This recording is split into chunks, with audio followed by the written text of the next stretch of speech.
I wanted to kick this off with really just two questions. So the first, I'll pass it down. The second, I'll pass it down, and I'll open it up. Who is the impetus behind some of our intention, and who is often in our thoughts or spirit when working through these particular works on stage, offering to you all? My favorite tap dancer is Baby Lawrence. So usually every time I am attempting to demonstrate some tap dance, I remember Baby Lawrence instantly.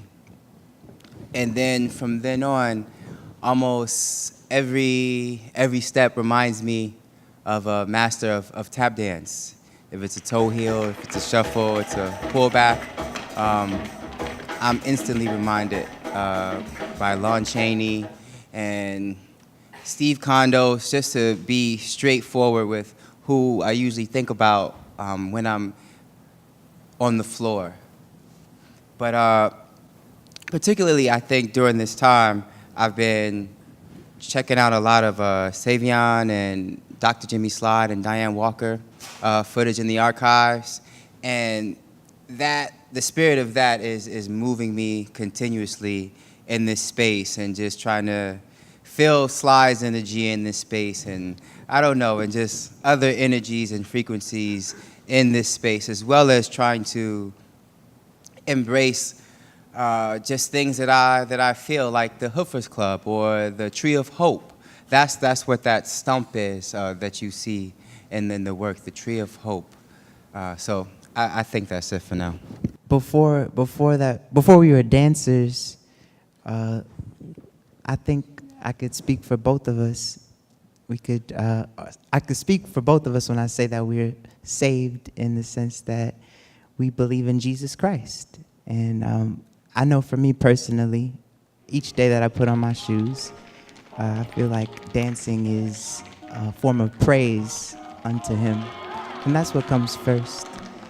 Putting on the shoes, it's not an escape, but it's just a moment of serenity, a moment of surrender, and a moment of peace, a moment to get through the frustrations of life, no matter how they may present themselves. And I would say that it's been special to share the stage with my sister, because I believe I believe we have the same spirit in that sense. So to be able to give all that we have for Him and for all who may be around, it's a true honor and a gift. For both of us, it is a form of prayer. It's a form of meditation. But I also think about our teachers, Paul and Arlene Kennedy, who selflessly gave their heart and soul to produce master dancers. Dormisha Sembry Edwards came from this school. Derek Grant studied there every summer. The list goes on and on. Sarah Reich, I don't know if you know, she studied there as well. And so having this training from them and being kind of conditioned with this focus to be excellent at what you do from an early age just kind of helps shape everything that I do. And so I use this training in every aspect of my life, and I often think of them when I dance. In particular here, I guess I can, I've been thinking Wednesday night or Thursday night in particular, and all three nights, but Thursday night, my mother and father.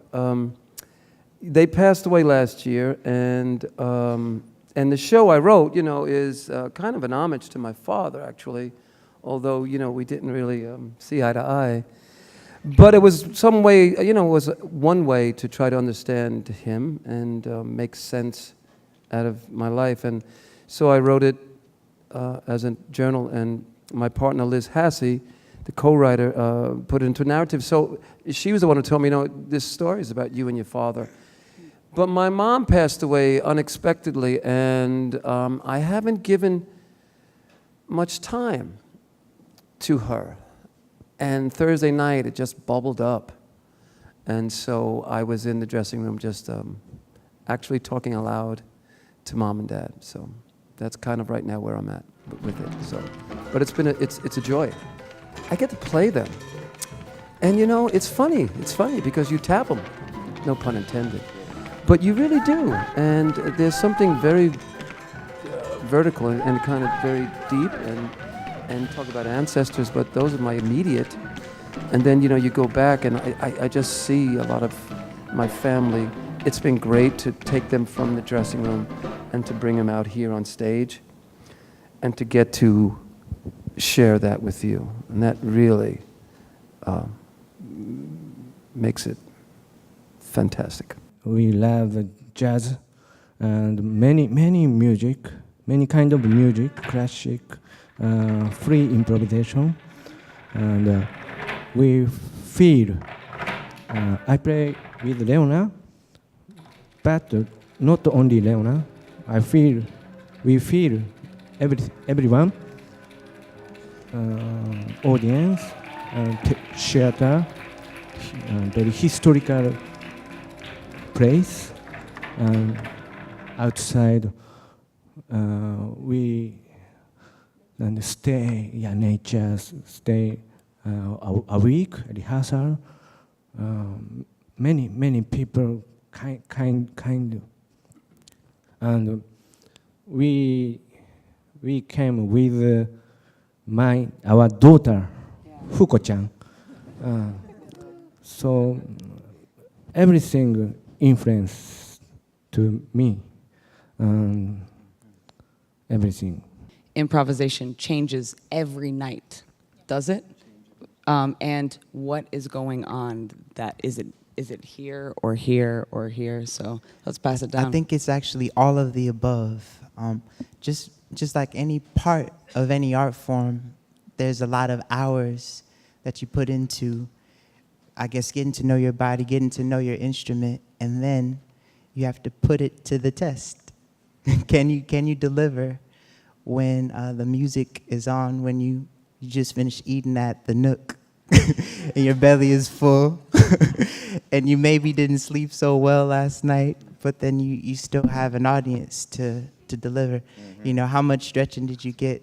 You know, how much stretching have you learned in your lifetime? You know, is it serving you now? But then you still deliver. But I would just say that after a lot of practice, you kind of surrender and then do your best with heavy breathing, heavy listening, and with all the support that you can find from within, you do your best to deliver. Just for me, it depends also on my mood. Some days I might be a little bit more sensitive, and then that affects what happens on stage. And then some days I feel like great, and I have like tons of crazy ideas, and I go for them. And so it really just depends on all of the training that you've done, but you use that training, depending on my mood. Certain skills will come out based off of the circumstances of that day.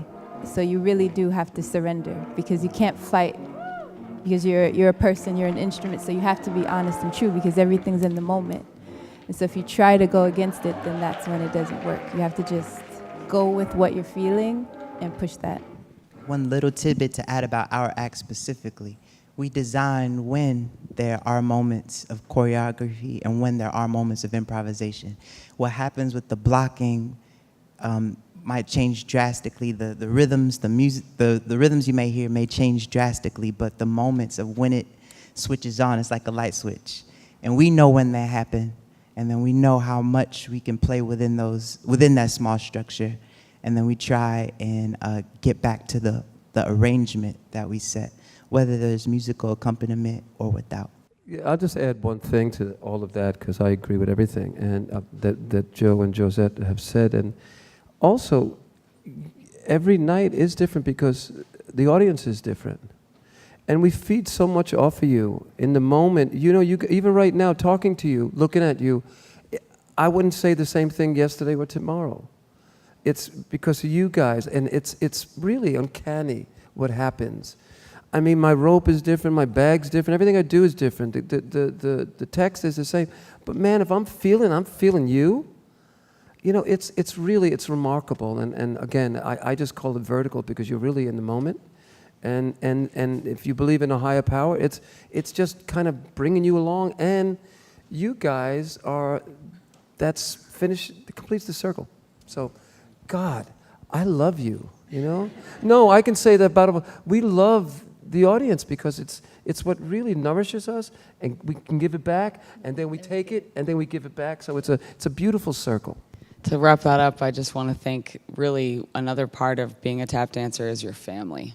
And I want to thank this tap family. I have disappeared from the rest of my life while I'm here, occasionally reaching out to my blood family, because this becomes your heart and soul as a tap dancer, as a hoofer. So I just want to say thank you guys for inspiring me and for being here. And thank you all so much for sharing and supporting this evening.